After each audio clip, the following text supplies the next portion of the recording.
Oke, nggak apa-apa mulai dari sini. Ntar ke depannya aku record dari awal. Sorry. Oke, lanjut ya teman-teman. Nah, outsourcing. Terus yang terakhir ada employee. Ini lebih tinggi lagi levelnya. Kalau outsourcing kan satu project. Kalau employee ini teman-teman nge-hire orang buat bikinin. Dan itu hitungannya misalnya bulanan atau kontrak gitu ya. Kalau employee. Nah, untuk awal-awal dan untuk kayak kita masih muda kayak gini kan teman-teman ini juga masih kuliah semua. Kayak kita masih kuliah gini, kalau nggak solo ya co-founder. Tapi yang paling paling bagus ya co-founder karena solo agak rumit juga sih teman-teman karena kita harus menguasai bisnisnya, menguasai domainnya, ideation, bikin produk, terus sampai codingnya harus bisa semua kan itu dan itu cukup sulit sih untuk mungkin bisa, cuma kan bakal kalah sama yang beramai-ramai ya gitu. Gitu sih. Jadi paling paling bagus sih menurutku cari co-founder sih gitu dan bisa memenuhi the startup golden triangle ini gitu. Jadi itu untuk subjeknya ya teman-teman. Jadi ketika teman-teman ingin mengembangkan produk, teman-teman harus tahu dulu nih teman-teman sebagai subjek, teman-teman mau yang mana gitu, mau yang solo, co-founder, outsourcing atau employee gitu. Atau hiring employee gitu. Tapi aku saranin yang co-founder. Terus yang dari sisi objeknya teman-teman, product and feature. Jadi kalau dari produknya itu nanti teman-teman kayak yang tadi aku bilang, teman-teman harus bisa bagi jadi 3 ini ya, 3 ornamen ini ya teman-teman ya. Ada must have feature, terus ada fitur-fitur yang nice to have, sama teman-teman harus tahu seninya adding and deleting feature atau fitur. Jadi kalau yang must have feature ini kalau fitur-fitur yang kira-kira must have itu yang paling esensial dan yang harus paling dikembangkan pertama dan itu menjadi MVP kita. Terus nice to have fitur itu fitur-fitur pengembangan nanti aja lah bisa gitu. Contoh kasusnya ini kita pakai contoh ini ya, pakai Instagram ya teman-teman ya. Ini ada evolusi dari Instagram teman-teman. Ada Burbien, terus Instagram yang awal, Instagram yang sekarang ini gitu. Ada captionnya teman-teman bisa baca. Jadi a heavy painkiller or reliever product with simple feature is the key to successful and MVP gitu. Jadi kan kita untuk product development ini kan tujuan utamanya adalah membentuk sebuah MVP ya teman-teman. Jadi teman-teman harus paling cari sih must have feature-nya teman-teman itu apa. Ya, nah must have feature ini didapat dari heavy painkiller tadi, authentic idea satu, terus yang paling problem solving itu yang mana? Yang misalnya nih contohnya apa ya? Misalnya daur ulang sampah lagi deh, daur ulang sampah. Misalnya kan must have feature-nya adalah sistem daur ulang sampahnya kan. Untuk sistem-sistem lainnya itu menyusul lah gitu. Kayak sistem mungkin ditambah-tambah sistem community atau sistem apapun kayak fitur-fitur sampingan yang lainnya itu nanti aja dulu gitu. Contohnya Circadian. Circadian kan must have. Misalnya Circadian adalah ingin gimana caranya bikin automasi atau dengan kecerdasan buatan kita bisa mengotomasi rekomendasi pola hidup sehat gitu. Ya udah berarti rekomendasi pola hidup sehatnya dulu yang kita kerjakan gitu. Gimana caranya ketika user buka aplikasi kita, user bisa kita rekomendasikan pola hidup sehat yang tepat seperti apa menggunakan kecerdasan buatan. Itu must have feature kita. Kalau yang masalah delivery service, terus kerjasama sama gym, restoran, mitra, rumah sakit dan sebagainya itu kan nice to have ya. Nah, itu teman-teman harus bisa mengotak-kotakan nantinya, mengkotak-kotakan mana yang must have, mana yang nice to have. Dan nanti ketika teman-teman udah bisa mengkotak-kotakan, nanti teman-teman akan bisa lebih mudah dan terarah gitu dalam membuat sebuah produk gitu. Nah, kita bisa belajar dari ini teman-teman. Dulu sebelum namanya Instagram itu namanya Burbean teman-teman. Dimana dulu siapa ya ini Instagram ini dulu adalah sebuah platform untuk nge-share semuanya, nggak cuma foto aja, tapi foto, video, apapun lah bisa di-share di Burbean ini gitu. Nah, itu kan dia produk baru rilis ya. Nah, karena dia terlalu banyak fiturnya, semua fitur dia bisa bisa share gitu kayak share foto bisa, upload video, upload foto bisa, upload video bisa, upload dokumen bisa, upload apapun bisa, jadi bingung usernya dan nggak punya apa ya, jadi nggak bisa masuk, jadi penetrasi pasarnya itu nggak gampang gitu karena fiturnya rumit dan lain sebagainya gitu. Nah akhirnya Burbean ini memutuskan untuk berubah jadi Instagram ini teman-teman. Mereka melakukan pivoting. Nanti aku bahas pivoting itu apa, tapi ini aku jelasin dulu pivoting. Jadi dari Burbean itu dia pivot gitu ke Instagram. Jadi cuma bisa, ngupload foto atau berbagi foto aja. Nah, ternyata ketika dia simplified fiturnya cuma mengupload foto, malah dia langsung booming teman-teman dalam, waktu kurang dari 1 bulan. Dia jadi, apa ya, top app yang, apa ya, kayak aplikasi yang paling sering di-download di Play Store gitu, gara-gara cuma dia simplified fiturnya cuma bisa upload foto gitu. Bahkan foto yang pertama di-upload aja foto foto tahu nggak, foto anjing gitu kalau nggak salah ya, foto Instagram pertama itu. Nah, dan banyak orang yang ingin mengupload fotonya di Instagram dan lain sebagainya gitu. Akhirnya Instagram bisa sampai kayak sekarang ini, bisa dipakai platform jualan, terus platform buat, share video, short video dan sebagainya, advertising dan sebagainya. Banyak banget Instagram sekarang punya fitur-fitur yang kompleks banget, tapi mereka selalu kesuksesan itu selalu berawal dari, apa ya, fitur-fitur yang simple gitu ya.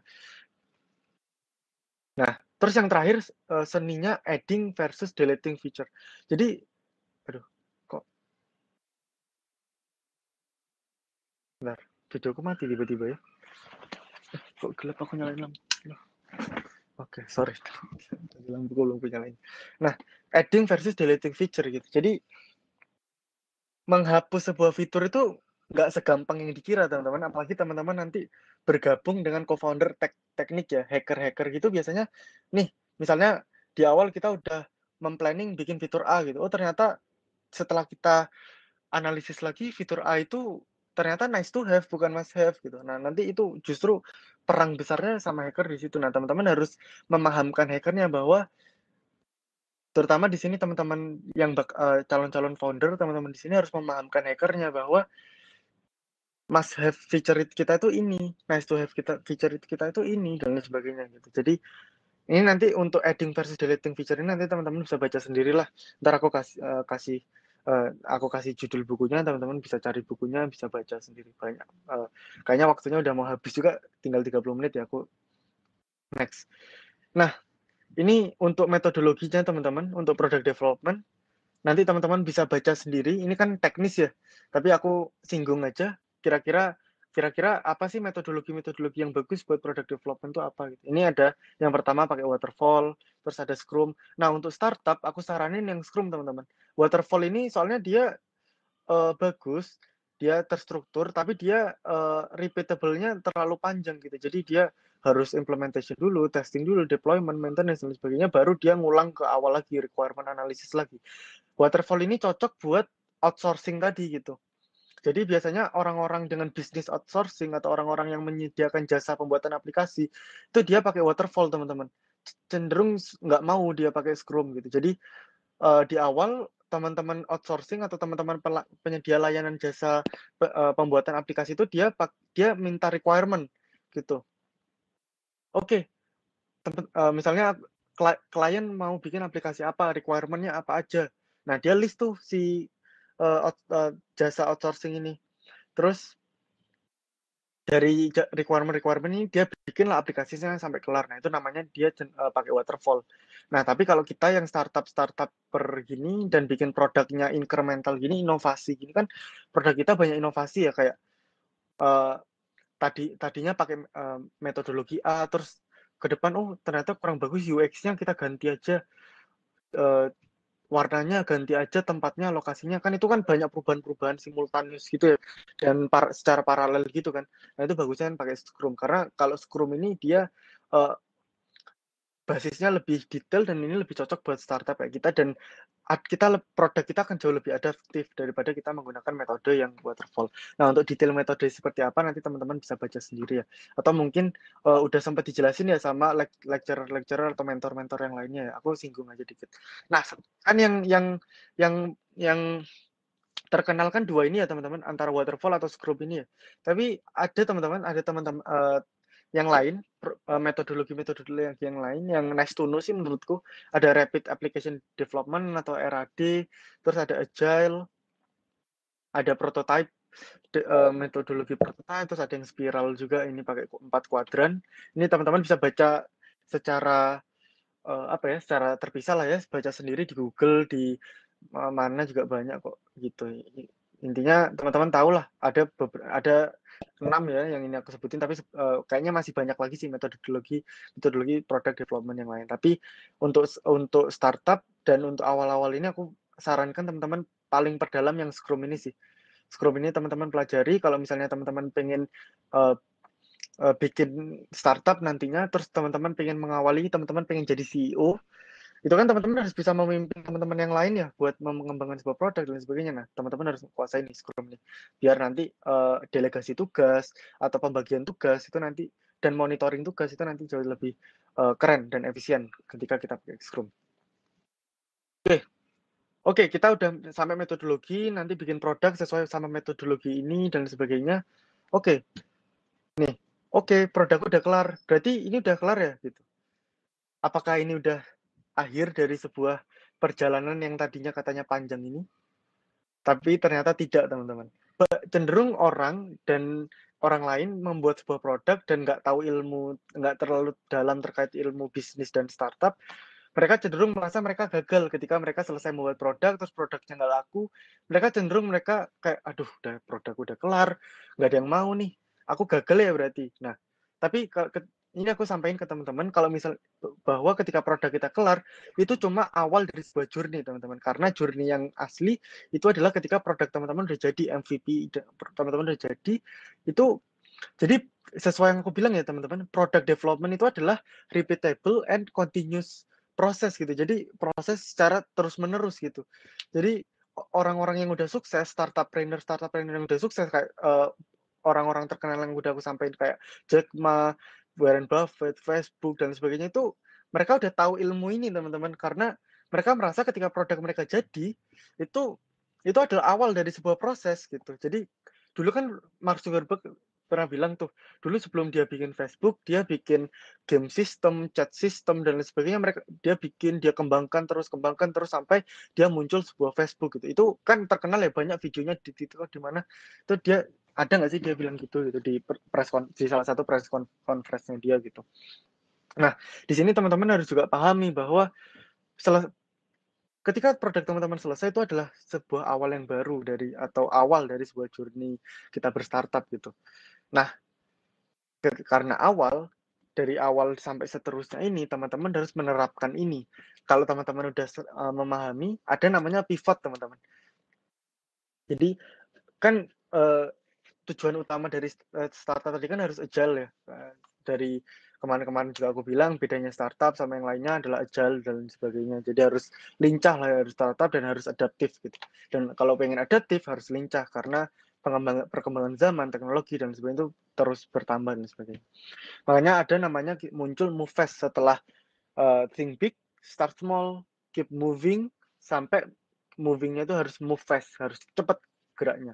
Nah, gimana sih caranya kita bergerak dengan cepat gini? Kan teman-teman pasti bingung, ini produkku udah jadi nih. Terus gimana caranya aku bisa sukses ya kalau misalnya ini teman-teman udah jadi produk, bahkan produknya teman-teman sukses pun ada market pun teman-teman harus tetap bergerak cepat gitu. Apalagi yang gagal, yang nggak memenuhi product market fit atau yang nggak punya demand atau yang nggak dapat customer lah hitungannya. Harus cepat pivot namanya. Nah, pivot itu adalah ini teman-teman definisinya. Jadi pivot itu adalah sebuah agile development yang pakai collaborative approach dengan tujuan manajemen sebuah project yang mengemphasize continual planning, testing, and launching. Jadi planning, testing, launching, planning, testing, launching, planning, testing, launching, gitu aja terus. Jadi tadi kan udah MVP, MVP-nya terus teman-teman kan tembak tuh ke pasar produknya. Oh ternyata sukses nggak? Kalau nggak, planning lagi teman-teman, planning lagi, bikin lagi, testing lagi, launching lagi dan sebagainya terusnya. Dan ini ada metodenya teman-teman untuk melakukan planning, testing, dan juga launching ini. Nah, ketika kita berstartup, kita harus tahu yang namanya term pivot or get pivoted gitu. Teman-teman kan udah aku ceritain juga waktu itu tentang Nokia ya. Nokia itu nggak pivot, tapi dia get pivot gitu, dan dia bangkrut gitu. Dia dipaksa untuk pivot, tapi dia nggak mampu untuk pivot. Dia terpaksa untuk pivot karena perkembangan zaman, tapi dia nggak mampu untuk pivot atau menolak pivot, ya dia gagal gitu. Nah, yang lebih bagus daripada sebelum kita terpaksa pivot, kita harus pivot duluan. Kita harus memprediksi kapan kita harus pivot gitu. Dan itu kuncinya sukses dalam berstartup. Kita harus tadi ya planning dan sebagainya gitu. Nih, ada caption-nya, "World change continuously, companies that seems to bla bla bla bla." Teman-teman bisa baca sendiri. Pokoknya be adaptive ya, teman-teman, intinya gitu. Bahkan company yang nampaknya menjadi company yang nampaknya sangat besar yang nggak mungkin runtuh pun bisa runtuh seketika gitu, ketika zaman berubah gitu. Contohnya ya Nokia tadi ya, Nokia siapa siapa sangka Nokia akan bangkrut kan di zaman seperti itu gitu, di mana dia selama berpuluh-puluh tahun dia memegang pasar ponsel dan gadget, tiba-tiba hancur kan dalam waktu sebulan, 2 bulan, 3 bulan, nggak sampai setahun dia tiba-tiba sahamnya turun drastis. Itu kan nggak ada yang tahu, nggak ada yang bisa prediksi. Bahkan foundernya pun aja masih bilang bahwa dia nggak melakukan sebuah kesalahan. Tapi justru karena nggak melakukan sebuah kesalahan itu, dia salah, teman-teman. Karena kita makanya ada namanya teori pivot ini. Kan kita pivot itu continual planning, testing, launching kan. Karena kita sering melakukan planning, testing, launching, kita pasti akan merasakan kegagalan gitu. Kalau kita nggak gagal, berarti kita kurang main lah istilahnya, kurang piknik kalau ibaratnya, kalau mentor-mentorku bilang gitu. Jadi kita kurang sering melaunching produk kan, dan kurang sering berinovasi jadinya gitu. Orang yang sering berinovasi pasti sering gagal, teman-teman. Itu udah sebuah hal yang apa ya, jadi satu lah ibaratnya kayak gitu. Nah, metodenya untuk pivot ini ada 4, teman-teman. Ada planting, scanning, piloting, sama launching. Jadi teman-teman harus ingat ya, ada planting, scanning, piloting, sama launching. Jadi teman-teman nanti ketika produknya jadi, teman-teman yang ada di mindsetnya teman-teman adalah gimana caranya aku cerdas dalam berpivot gitu. Nah, ada 4 tahapan yang ada: planting, scanning, piloting, sama launching. Aku jelasin satu-satu. Yang pertama ada planting dulu, teman-teman. Di mana planting ini tentang planning dan juga mapping ideas, opinion, argumentation ke struktur, step, and method. Jadi produknya udah jadi, kita lakukan analisis kan tadi pakai nanti aku singgung dikit juga tentang product market fit. Ini kayaknya sampai 18.30 ya, 17.30 ya. Nanti kalau misalnya nggak sempat pertanyaan, nanti bisa langsung chat atau DM aku aja buat pertanyaan-pertanyaannya. Materinya soalnya cukup panjang juga sih ini, gitu. Nah, ini aku jelasin aku kenapa taruh product market fit-nya di belakang ya. Aku singgung dikit ya terkait product market fit-nya dulu. Mana ya? Nah, ini. Aku bahas dulu product market fit-nya, teman-teman, baru kita lanjut ke pivot. Jadi kan tadi kita udah bikin produk nih, pakai metodologi tadi. Terus langkah selanjutnya adalah product market fit kan. Product development-nya tahap awalnya udah kelar nih, udah ada jadi produk nih.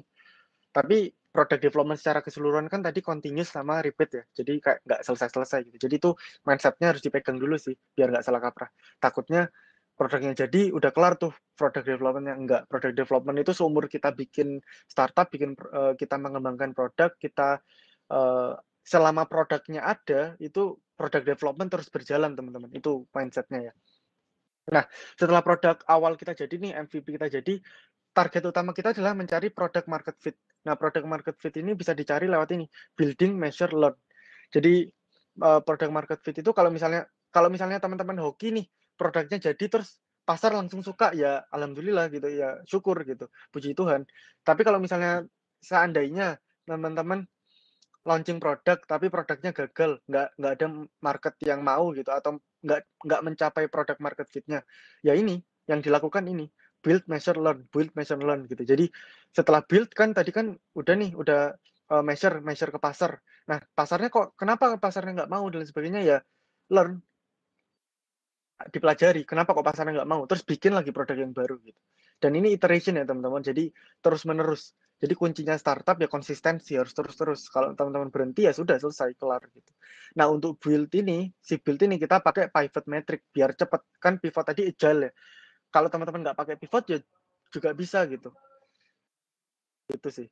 Bentar ya, ada adzan, kita kepotong adzan bentar, teman-teman.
Oke, kita lanjut ya.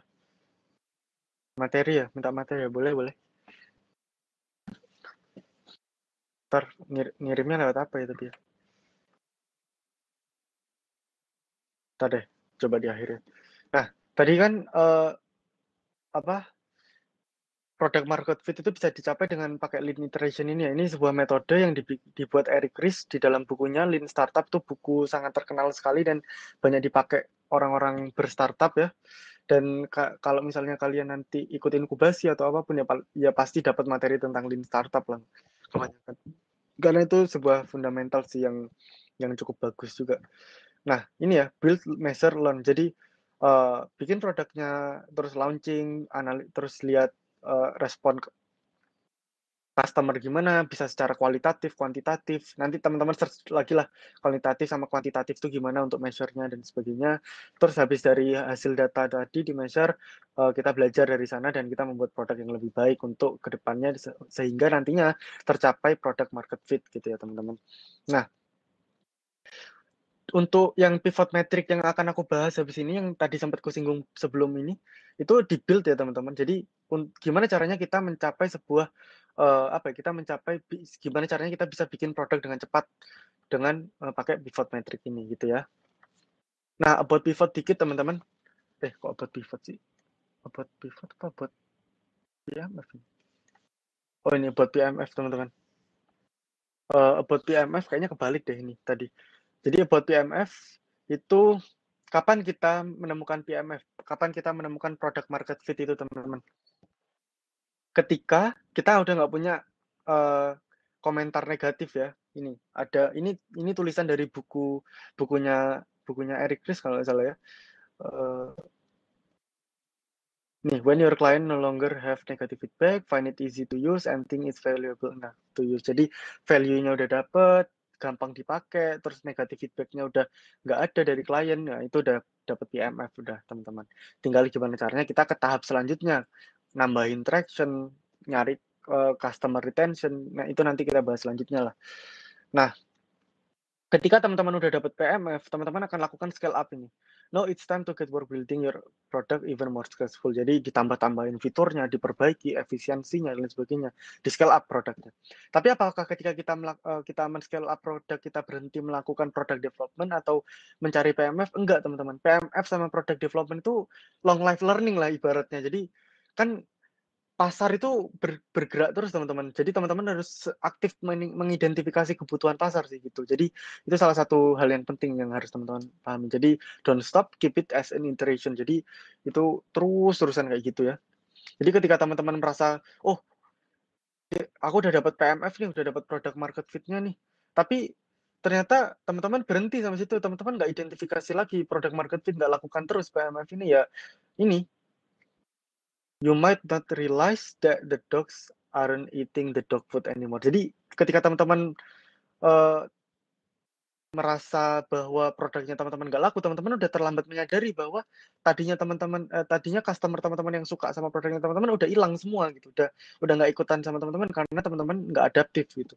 Jadi tetap keep it as an iteration gitu ya teman-teman, terkait dengan PMF. Oke, tadi kan, masalah build-nya ya, pivot metric-nya. Sekarang kita bahas, pivot-nya nih.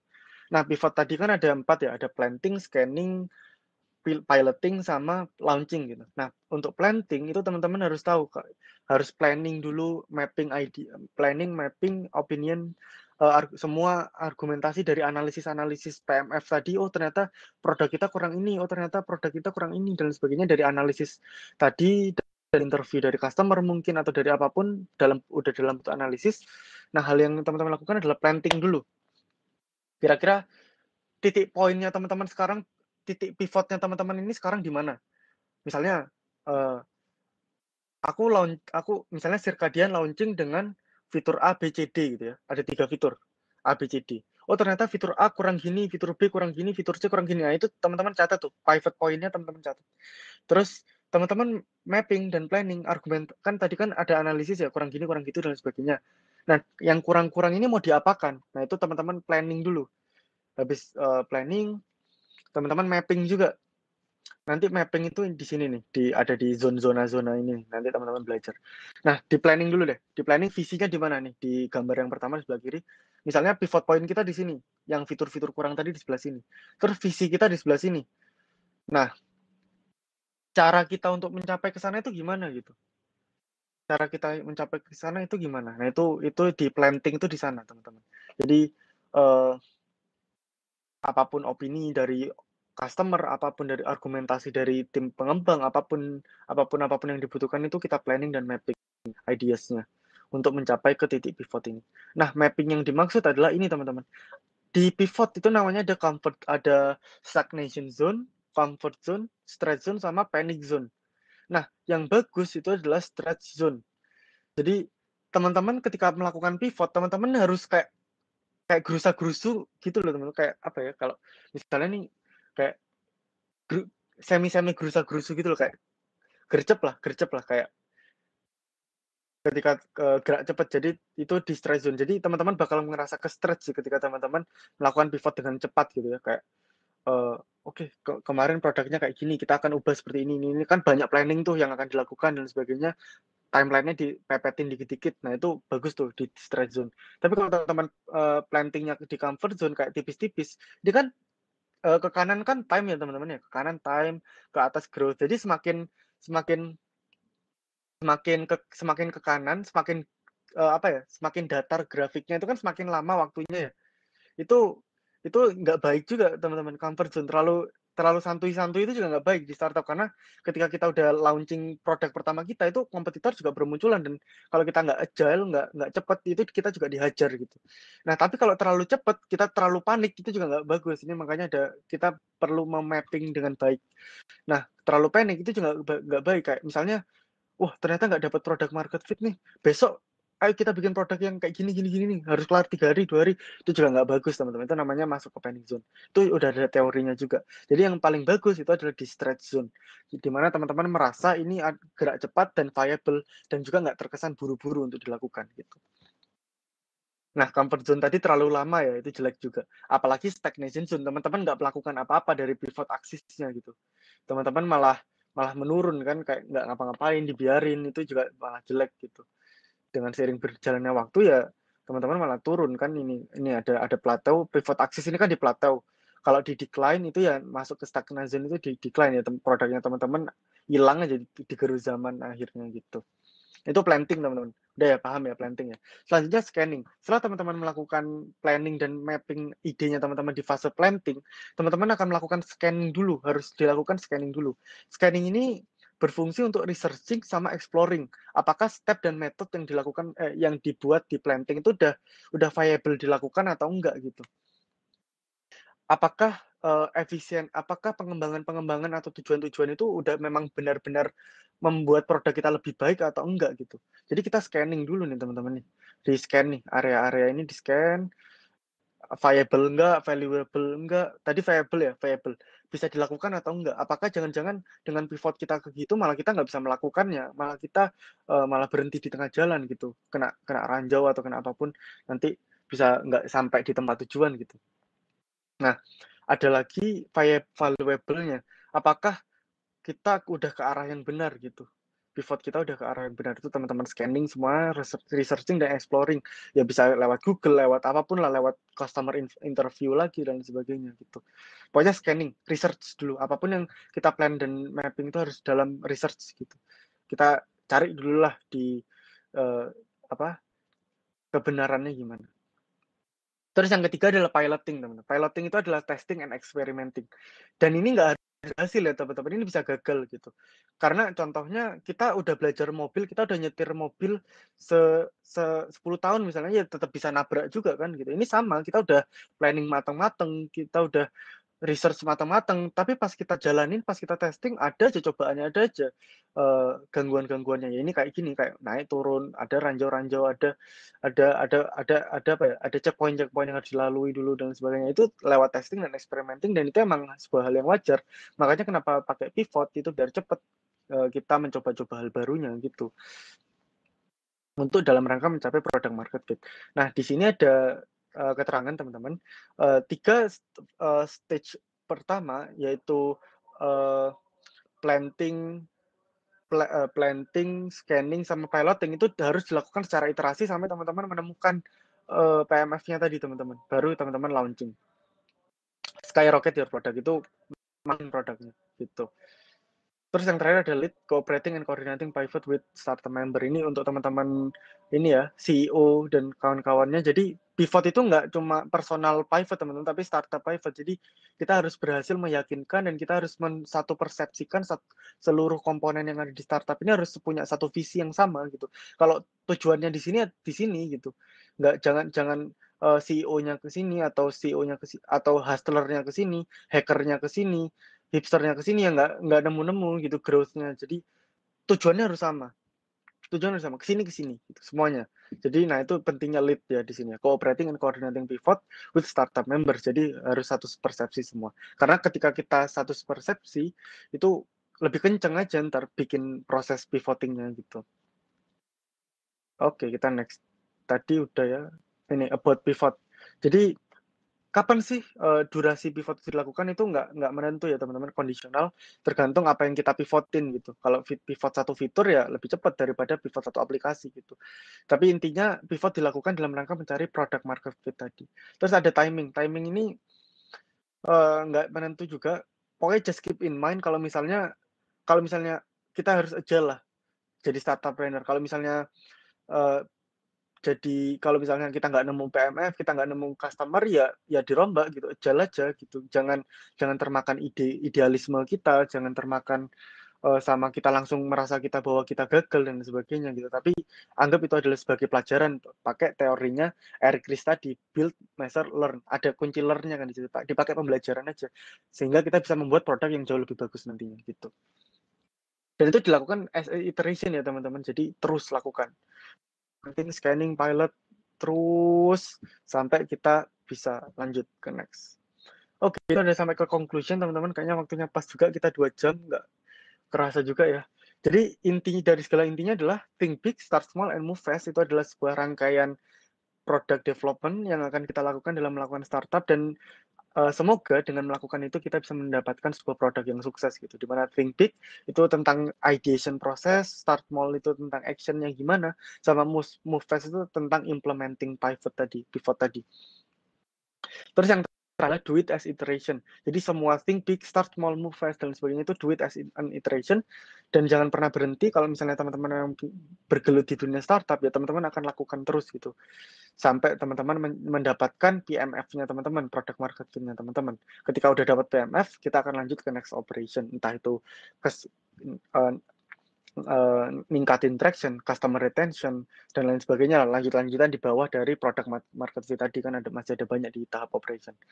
Dan ini ada quotes yang bagus juga, kayak ideas and creativity are great but execution is what your company succeed. Ini quotes dari siapa ya kalau nggak salah, ntar dari nggak tahu aku dari siapa, ini ke crop nih nama orangnya, aku lupa. Ya intinya eksekusi itu hal yang paling penting lah gitu. Nah ini ada references, ada Jason Jennings dari bukunya Jenny Blake sama Eric Ries. Ini aku ambil dari 3 ini sih dari materi tadi, kalau nggak salah ya, kurang lebih gagasan-gagasannya dari buku-buku ini gitu.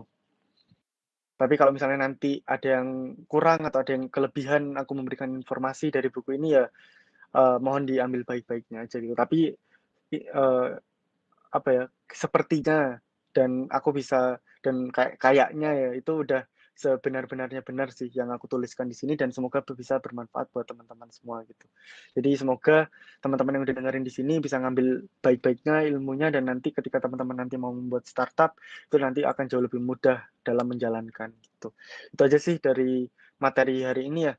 Nanti kalau misalnya ada materi-materi selanjutnya, aku bakal bahas kegiatan selanjutnya, atau kira-kira setelah produk market fit dapat, apa sih yang akan kita lakukan selanjutnya, gimana sih cara kita ngambil customer dan sebagainya, bikin retention dan sebagainya gitu.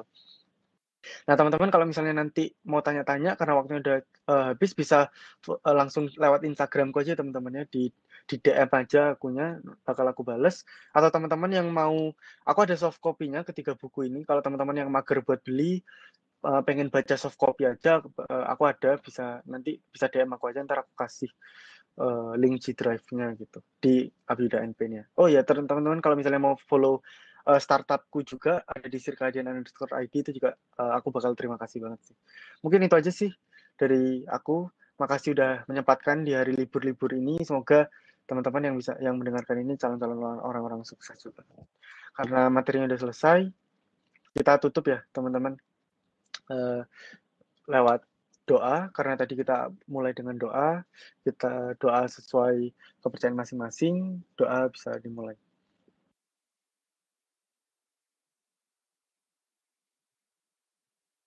Oke, berharap saya cukupan. Oke, thank you teman-teman, bisa live ya kalau ada yang punya kegiatan lain, sampai kuliah-kuliah selanjutnya. Thank you.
You are currently the only person in this conference.